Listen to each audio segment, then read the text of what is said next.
يا نهار ابيض على الخوف يا جماعه، الخوف وحش قوي والله بجد، الخوف وحش قوي. قال لك انا اقدر ان انا اطلع انتقد نادي الزمالك والمستشار مرتضى منصور، لكن والله ده مش دوري، صدقوني يا جماعه مش دوري ان انا اعمل كده، ما اقدرش اعمل كده. السلام عليكم اصدقائي، اهلا بكم في فيديو جديد.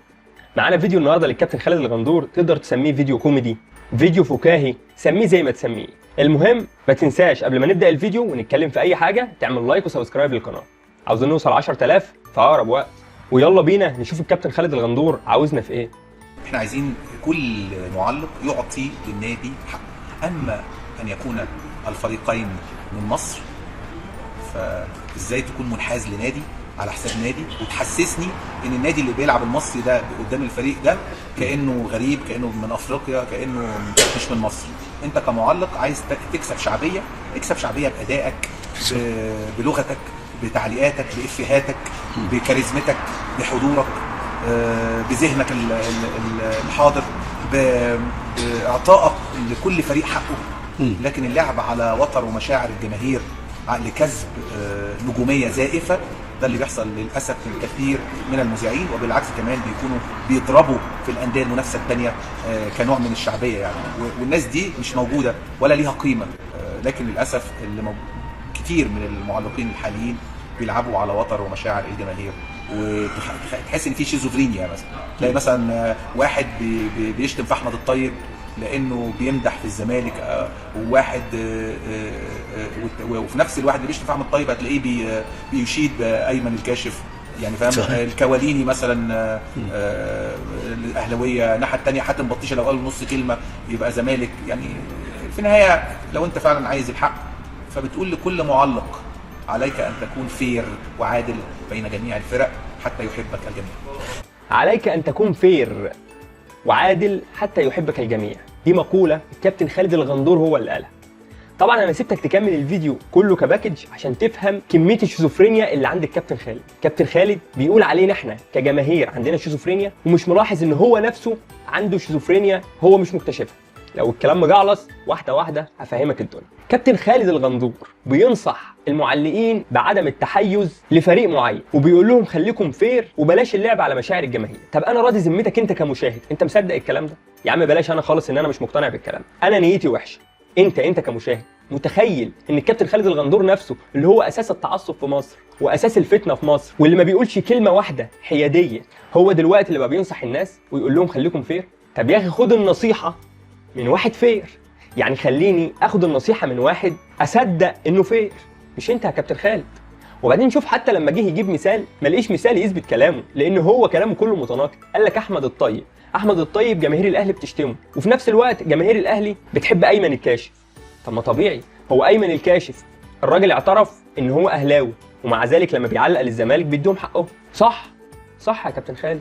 طيب احمد الطيب بقى لما بيعلق للاهلي بيدوا له حقه؟ مستحيل طبعا، الاهلي اصلا منعه انه يعلق له على المباراه. طب فاكر يا كابتن خالد عشان اعرفك بس ان كلامك متناقض، المباراه بتاعت منتخب مصر لما الونش جه يشتت الكوره جابها في عرضه محمد الشناوي، والكابتن احمد الطيب المحترم الفير اللي انت بتستشهد بيه ده، بدل ما يقول للونش خلي بالك يا ونش، قال له يا ونش ولا يهمك ده انت احسن مدافع في افريقيا. وبعدين قال لمحمد الشناوي اللي ملوش في الدور خالص، قال له كان المفروض تكلمه يا محمد الشناوي وتقول له انك هتطلع على الكوره. يطلع ايه يا كابتن؟ ده الكوره الونش جه يشتتها قلشت منه، كانت هيجي جول فينا. يعني بدل ما تلوم الونش عشان هو زملكاوي بتلوم محمد الشناوي اللي ملوش دعوه بالكوره اصلا. ودي واقعه شهيره حبيت اذكرها بس، وموجوده على اليوتيوب تقدر تخش تشوفها. فيا كابتن خالد عشان خاطري انا بلاش تنصح الناس، ممكن تنصح نفسك الاول وابقى اسمع فيديوهاتك يمكن تتعلم منها حاجه. خلينا نكمل. كابتن خالد اخيرا مش عايز اذكر لحضرتك بس على مدار 20 سنه او اكثر قليلا حافظت على مكانتك كمقدم برامج متميز، دائما تتبنى القضايا العادله لنادي الزمالك المشروع، لكن في نفس الوقت بتقابل دائما بهجوم من جمهور النادي الاهلي، من مقدمي برامج قناه النادي الاهلي، من بعض الاعلاميين المحسوبين على النادي الاهلي، وكانه الطبيعي ان كل الاعلاميين يبقوا في اتجاه واحد. ازاي شايف التجربه دي؟ وهل انت حاسس يعني لو كنت مشيت في نفس خطهم كان هيبقى افضل، ولا انت راضي عن ادائك؟ لا معلش يا كابتن خالد، ثواني قبل ما تجاوب بس. الصوت ده انا عارفه، الصوت ده انا بشبه عليه، وبعدين السؤال كده سؤال ثعباني كده، ما يطلعش من واحد بيسال سؤال عادي كده، تحس انه ضميره فيه حاجه. مش عارف، بشبه على الصوت يمكن.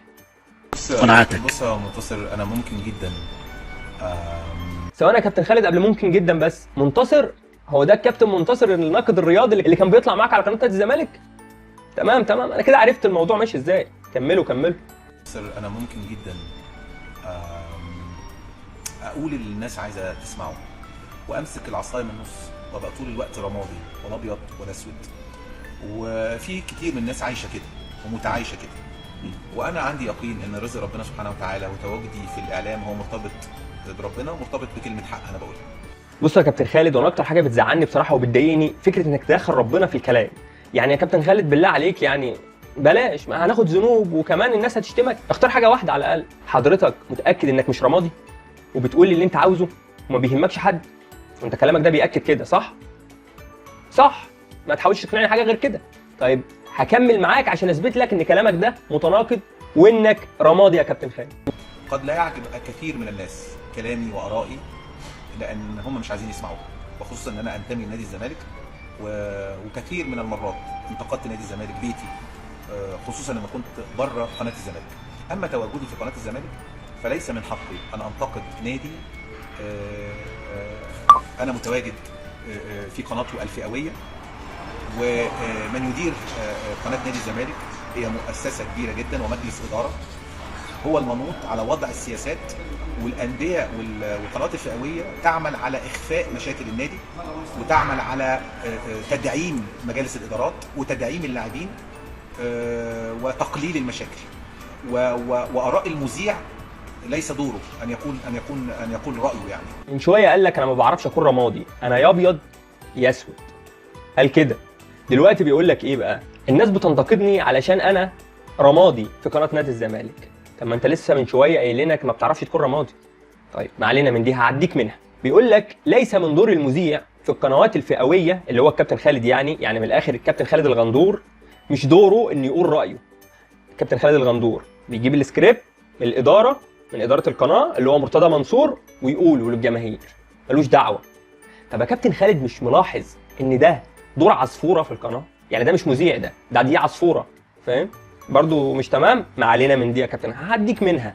طب يا كابتن، بما انك كابتن تاريخي واكتر واحد جاب بطولات للنادي واكتر واحد حلق شعره في النادي، ما علينا من الحاجات والانجازات الكتيره اللي انت بتعدها لنا كل فيديو دي. حضرتك شفت المركب بتغرق وشفت النادي بينهار، وانت بقى لو مش اللي مقعدك في النادي المصاري والفلوس وخايف على الكرسي اللي انت قاعد عليه وخايف من مرتضى، كنت قلت لا يا جماعه النادي بيقع وانا هقول كلمه حق، ولا بقى اداره ولا حد هينفعك. ليه؟ لان الجماهير هتحطك في موقف صعب زي اللي انت فيه دلوقتي. الموقف ده انت اللي حطيت نفسك فيه. المركب انهارت وكله نط منها وطلعت انت في الاخر عصفوره مبلوله. ليه؟ لانك كنت بتطبل وما بتقدرش تقول رايك. طب بعد المركب ما غرقت يا كابتن خالد قدرت تقول رايك؟ لا برضه ما قدرش يقول رايه، وكمان شويه هتلاقيه بيطبل لمرتضى برضه. فالموضوع انك من شويه كنت بتنصح المعلقين ان هم يكونوا فير وان ما يكونش همهم بس الفلوس والشهره، المفروض تنصح بيه نفسك في نفس الفيديو. وعلشان يا كابتن خالد ترد على الناس اللي بتنتقدك فتطلع تقول على نفسك انك مالكش دور في القناه، دي اوحش يا كابتن خالد. يعني يا ريتك طلعت قلت والله يا جماعه انا مش في الاداره وما اقدرش اخد قرار، كانت على الاقل مبلوعه.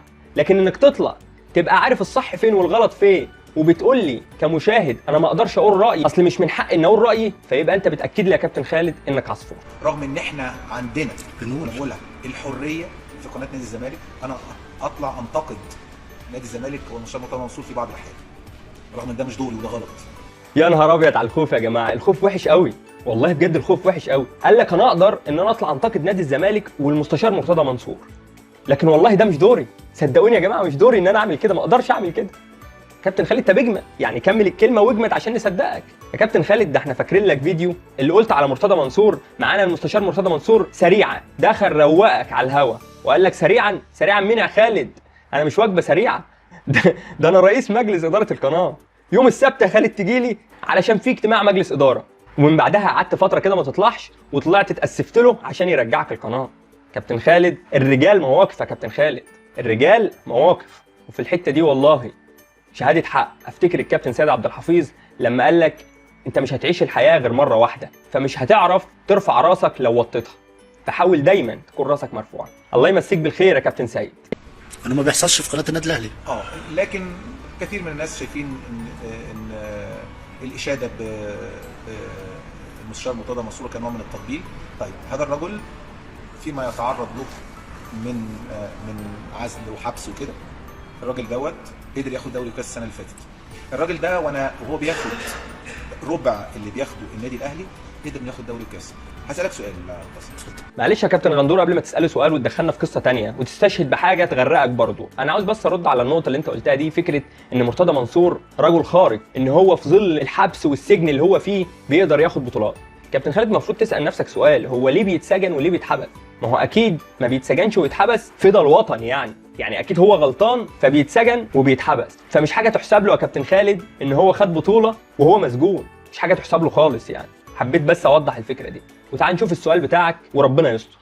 لو انا بلعب على بطوله ومعايا 100 مليون جنيه، واللي بينافسني بيلعب على بطوله ومعاه مليار و500 مليون جنيه، الطبيعي والمنطقي لو انا خدت بطوله ابقى ناجح ولا بيبقى نجاح مبهر؟ لا، لو انت في ظروفك دي اعجاز يعني. اعجاز. طب ولو معايا مليون و500 الف جنيه وكسبت اللي معاه مليون جنيه، يبقى ده الطبيعي ولا لا؟ لو انت الاقل في الفلوس وكسبت، لو انا معايا المليار قصدك، مليار و500 مليون وخدت الدوري وخدت الكاس، ده مش الطبيعي، ده السهل، انت تلعب لو ما كسبتش. ليه بقى؟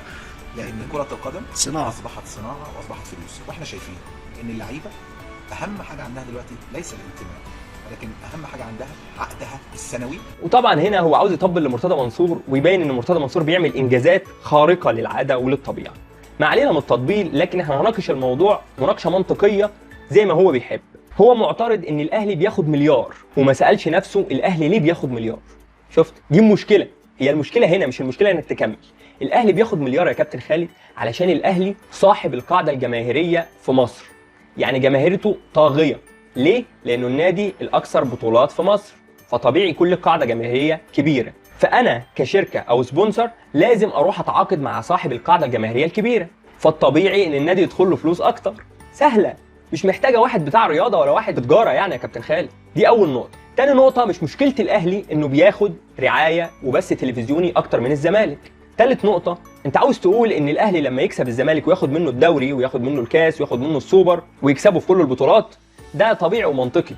لا يا كابتن خالد، الكوره ما فيهاش كده، الكوره ما فيهاش كده، والكوره صناعه بس مش كده، لان في الاخر 11 ضد 11، وانت طول الثلاث سنين اللي فاتت قاعد على قناه نادي الزمالك تقول الزمالك عنده احسن سكواد في مصر، الزمالك عنده احسن لعيبه في مصر. مش ده الكلام اللي كنت قاعد تقوله؟ طب لما هو الزمالك عنده احسن لعيبه في مصر ما بياخدش بطولات من الاهلي ليه؟ طب في المواجهات المباشره مين متفوق يا كابتن خالد؟ سيبك بقى من السبونسر وسيبك من الفلوس وسيبك من كل الكلام ده، خلينا في المواجهات المباشره على مر التاريخ. مين النادي المتفوق؟ الاهلي، صح؟ مش عارف يا كابتن خالد انت بتدافع عن قضيه خسرانه وبتتعبنا معاك ليه؟ بس بصراحه ما كانش ينفع اسكت على الفيديوهات دي، كان لازم نطلع ونرد، علشان الاهلاويه بيحبوا الفيديوهات دي وبيحبونا ان احنا نرد. وشكرا من كل قلبي على الدعم المستمر في التعليقات والكلام الايجابي اللي بيخلينا نكمل، مع ان المشاهدات قلت الفتره الاخيره، لكن ده اكيد تقصير مني، مستحيل يكون تقصير منكم. فعشان تعمل اللي عليك اعمل لايك وسبسكرايب في القناه وشير الفيديو عشان يوصل لكل الاهلاويه. اشوفك في فيديو جديد، سلام يا اهلاوي.